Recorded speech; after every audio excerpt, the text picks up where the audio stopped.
باللہ من الشیطان الرجیم بسم اللہ الرحمن الرحیم لن ینال اللہ لحومها ولا دماؤها ولکن ینالہ التقوی منکم صدق اللہ العظیم۔ ذوالحجہ کا مہینہ شروع ہو چکا ہے۔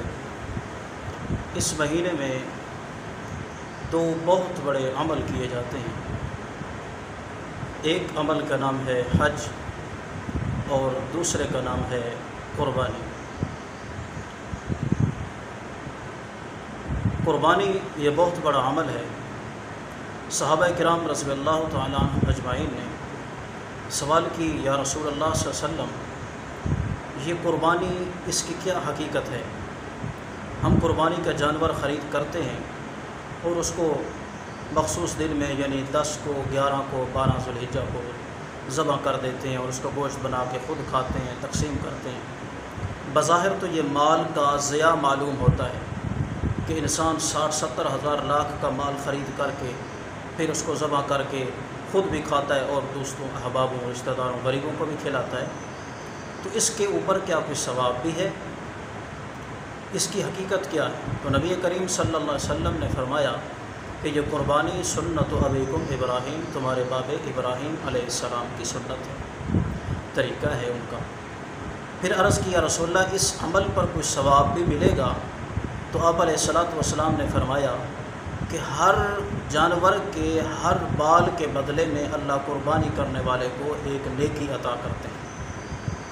تو صحابہ کرام نے عرض کیا، رسول اللہ یہ جو بھیڑ پر اون ہوتی ہے اس کے بال تو گنتی اور شمار میں آتے ہی نہیں، تو کیا اس کے بھی ہر بال کے بدلے میں نیکی ملے گی؟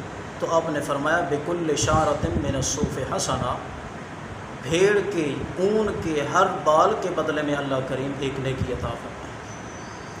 تو اس لیے یہ بہت بڑا عمل ہے۔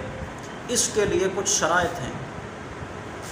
تو ان شرائط میں سے پہلی شرط یہ ہے کہ جو قربانی کرنے والا شخص ہے اس کی قربانی تب قبول ہوگی جب وہ انسان صحیح العقیدہ ہوگا، یعنی اس کا عقیدہ قرآن اور پیارے نبی پاک صلی اللہ علیہ وسلم کی فرمان کے مطابق ہوگا۔ اگر ایک انسان اس کا عقیدہ قرآن اور سنت کے مطابق نہیں ہے، یعنی مثلا ایک انسان ہے وہ قربانی کرتا ہے، اپنی علیحدہ کرتا ہے یا کسی بڑے جانور کے اندر حصہ ڈال دیتا ہے، اور اس کا یہ عقیدہ ہے کہ نبی پاک صلی اللہ علیہ وسلم عالم الغیب ہیں، حاضر ناظر ہیں، مختار کل ہیں، تو یہ عقائد، یہ نظریات قرآن کے بالکل خلاف ہیں۔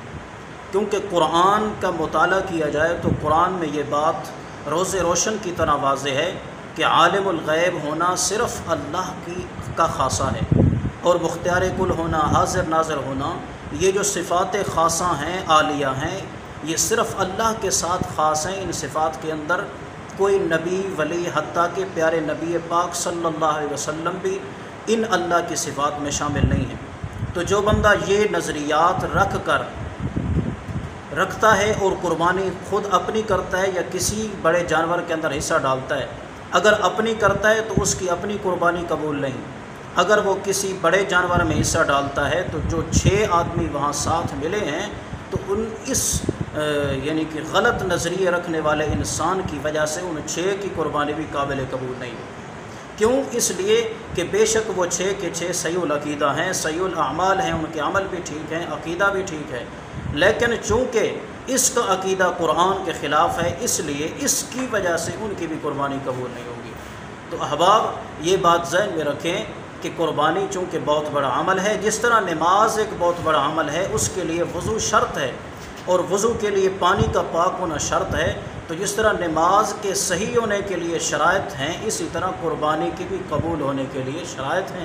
تو ان شرائط میں سے پہلی شرط یہ ہے کہ انسان قربانی کرنے والا اس کا عقیدہ درست ہونا چاہیے قرآن اور سنت کے مطابق۔ دعا ہے اللہ عمل کی توفیق عطا فرمائے۔ ما علینا الا البلاغ۔